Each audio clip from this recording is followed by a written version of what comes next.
What secret could ruin your life? Serious replies only. What secret could ruin my life? I secretly take off my hijab. On social media I wear the hijab.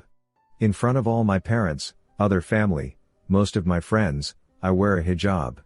Here's my story. When I graduated 2 years ago I decided to look for a job, and I wasn't able to land anything. I came up with the idea to start interviewing without wearing one, and once I get an offer I'd start wearing it again. I ended up getting 2 great job offers, which made me really sad that my theory of taking it off and easily finding a job was true. I took one and haven't worn it to work at all. I don't know what happened in the mix of things. I guess I started to like the attention men gave me and I actually felt like I belonged/normal with my peers. It was a feeling I've never felt. Everyone started treating me different, as if I was worth speaking to. I don't get weird looks anymore, I don't get asked weird questions. I'm too afraid to tell my parents about it because of disappointment, and I'm even more afraid of the Muslim community finding out. Bullying and talking crap happens a lot to girls who take it off. I wear it to family functions, and when I'm at a place where I know I can run into someone I know. So yes, in essence I guess I am living a double life. Say what you want, I'm okay for now living like this. I keep changing my mind on what I permanent want to do. Some guy convinced naive 15-year-old me to send nudes and then used it against me for 6 months. He found me on Facebook and threatened to send them to my friends list if I didn't do whatever he asked me to. He would make me get online whenever he asked and have me masturbate for him. He even tried to get me to meet up with him in person. I got really lucky when his profiles just disappeared one day and I took that opportunity to delete every social media account I had. I haven't gone back since and I never will. It really messed me up for a while, but I don't really have anyone to blame but myself. It's been 6 years since and I still haven't told anyone I know this story. I don't really have anyone to blame but myself. Yes you do. You blame the effing creep who blackmailed and threatened a 15-year-old, taking advantage of the naivety and impulse decision-making that teenagers are literally known for and incapable of overcoming until their brain chemistry settles down. Not your fault. A while back, I was cheating on my wife with a coworker. It went on for months, and I never really cared for the woman I was cheating with. She was super hot, though. After a while my coworker started getting really crazy and threatening to tell my wife, whom I had a child with and a baby on the way, about everything. Obviously, I kept trying to cut things off because I realized I was making a mistake. She lost it one night and was freaking out and texting me telling me she was going to come to my house, and a drunk driver hit her. She died instantly. No one knows I was having an affair, and my family went to her funeral. I was picked on a lot in primary school. One kid, we'll call him Jonathan, got quite antsy with skipping ropes and used to whip me with them before chasing me with it if I ran away. He also called me some pretty horrible names. When I was 10 years old, the bullying was relentless and spread to multiple people bullying me. If I told the school, they would tell off the bullies, but the behavior would still continue. So I decided to take matters into my own hands. As Jonathan came charging towards me with his friends, ready to start whipping, for lack of a better word, I stood rigid with a plastic tennis racket, and with all of my anger, spun in one complete circle. I didn't expect to move so quickly, nor for the racket to hit anything. I was quite weird and had poor hand-eye coordination when I was young, but the racket slammed straight to the side of his face, causing him to bleed quite heavily. He had to go home that day. I'm 17 now, and I've seen him a couple of times since. His head healed, but he sustained minor, temporary brain damage because of it. Prior to me reuniting with him, I genuinely thought I had killed him. I still hate how I caused all of this damage to him. Jonathan's friends were simply too scared to tell the teacher of what I did, for fear of how I'd react. Up until this point, I'd been intelligent, quiet and secluded. When I suddenly snapped and attacked, it came as a huge shock to them.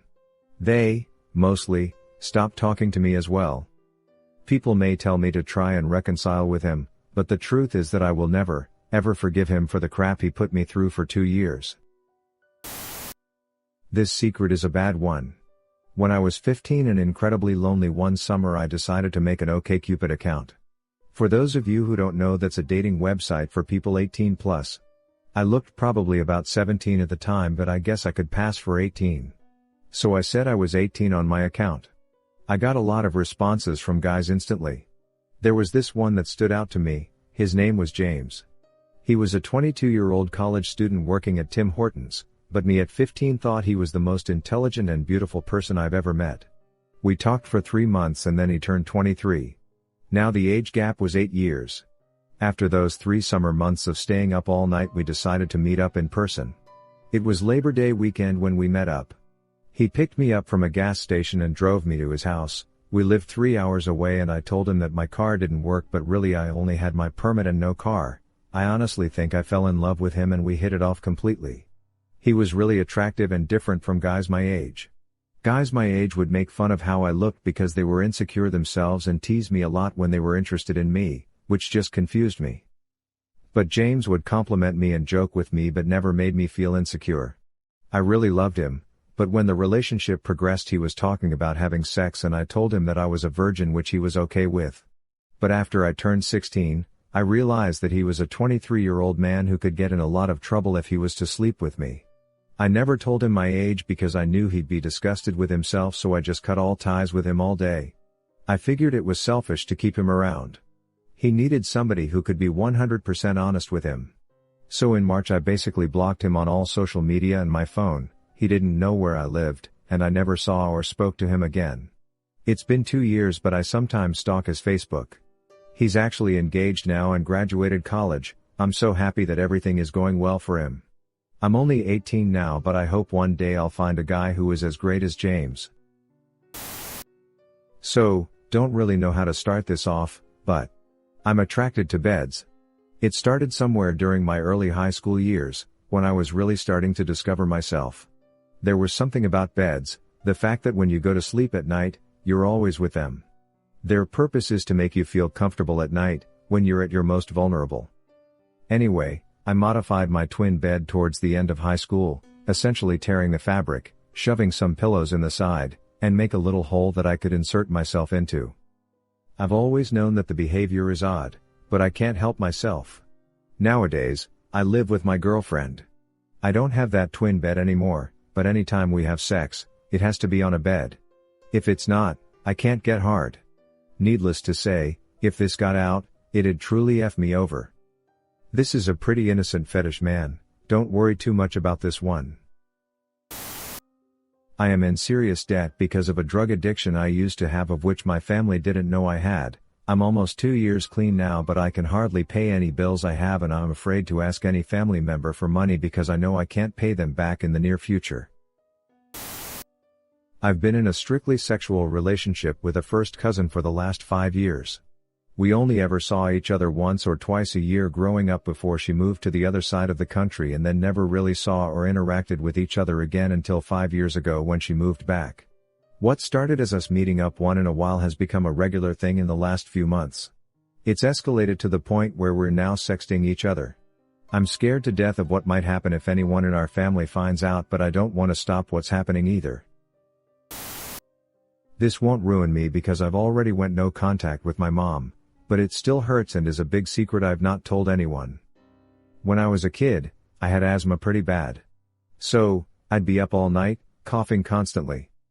My mom and I lived with her parents. We shared a room, so I slept in her bed often when I was a toddler. Mom would come home from work and lay down for bed, but I'd keep her awake with my coughing. Sometimes at night I'd be coughing and she would hug me so tight that I couldn't breathe. It would really distress me that I couldn't breathe, but I knew Mom loved me so much and I didn't want to tell her she was literally squeezing me to death because I was afraid of hurting her feelings, so I'd just tell her that I loved her so much, and she would cry pretty hard after that. Took me years after having my own kid and treating him gently to figure out that it's actually pretty difficult to squeeze a kid so hard that they couldn't breathe.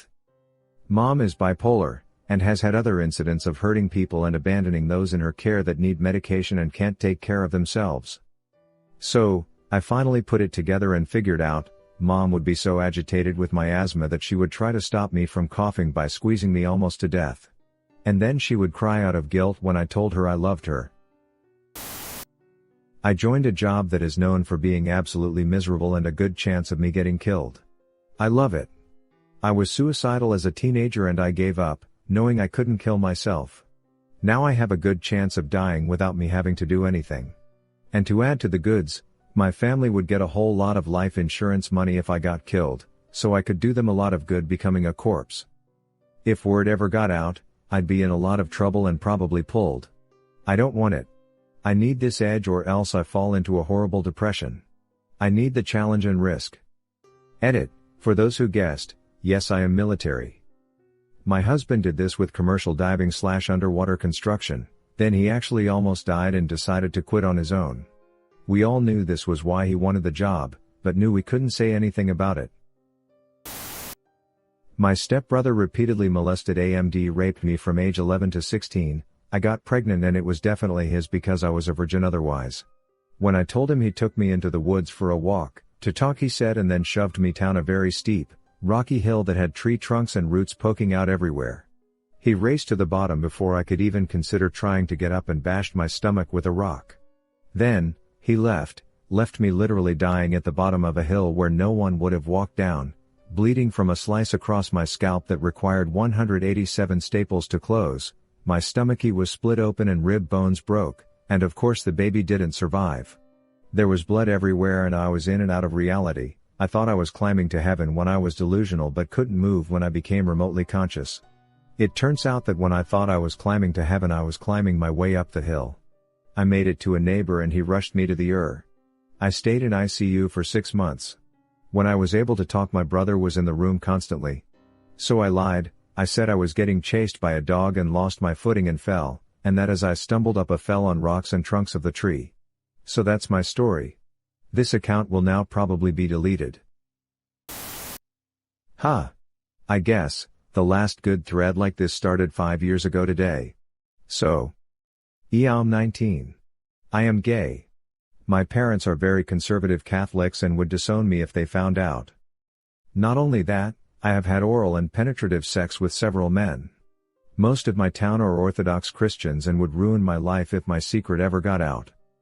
The issue is, my voice is changing, and now I sound like a gay person and cannot stop it. Hope this gets buried.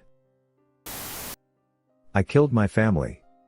One night about a decade ago, when I was 8 years old, I couldn't sleep at night, so I was just walking around the house, looking for something to do. It was winter, so there was fire in the fireplace. I started playing with it, throwing stuff into it, watching how it burns. At one point, a big log rolled out of the fireplace. As a kid, I started to panic. I tried to cover it with a blanket, then ran out to the kitchen to get some water. When I came back, the whole living room was on fire. It was a wooden house. I was terrified, ran out of the house. Literally within a minute, it was burning like crazy. My older sister, younger brother, and mom, who was pregnant at the time, all died instantly. Dad was working a night shift. No one really questioned me. My room had window, and I said I left through it when I saw the fire. The real cause has never been found. My dad was absolutely devastated and a few weeks later shot himself. I found his body. I've been living with my grandparents ever since. No one knows what really happened that night. I spent half of my life with therapists. I hate myself, have a severe depression, attempted a suicide a while ago. When I was about 5 years old, my sister, 2 years old, and I were in the backyard in a kiddie pool. When my mom went inside, I attempted to drown my sister. After I saw her lifeless, I realized that it was a big mistake, pulled her out of the pool and called for my mom. Luckily she knew CPR and she was life-flighted to the hospital. My mom thanked me for saving her, pulling her out of the pool. Next week was my birthday. The police, firefighters, paramedics came to my house to give me gifts and celebrate my birthday. To this day, 20 years later, I still think about it. I remember the day so vividly. Not a soul knows the real truth. The girl who was my best friend and my fiancée at one point committed suicide. I have proof that she faked it and she's now living with a very rich 50-year-old man. She's 21. I know these people and she didn't even leave the city. Everyone thinks she passed away and there is even a tombstone with her name on it. I don't know whose body is in there, but it's not hers. I found out from a friend who works as an intern in the hospital in which she had to go to because she had too many plastic surgeries too soon and there was a lot of altercations.